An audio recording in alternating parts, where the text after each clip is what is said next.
Nagsimulan kahapon, ika-23 ng Pebrero, taong 2026, ang Intramurals sa Pili Campus.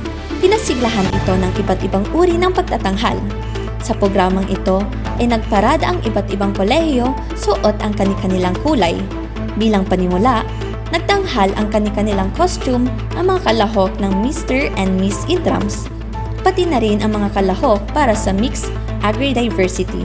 Sa mga student athlete kung tawagin natin na wala pang mga experience magsisimula pa lang, doon huwag sila mawawala ng pag-asa kasi sabi ko nga, walang ipinanganak na sinabing basketball player ka, walang ipinanganak na baseball ka, kundi kung saan ang sports of interest nila, kailangan nilang i-develop slowly ang skills. Huwag silang matakot. Huwag sila ma-intimidate na may magagaling na dyan, di na kami sasali. Kasi nga, ang magagaling, tinatalo yan ng mahihina pero matyaga. Hindi rin nagpahuli ang mga estudyante ng una at pangalawang taon na mayroon pat-fit na kurso gamit ang field demonstration.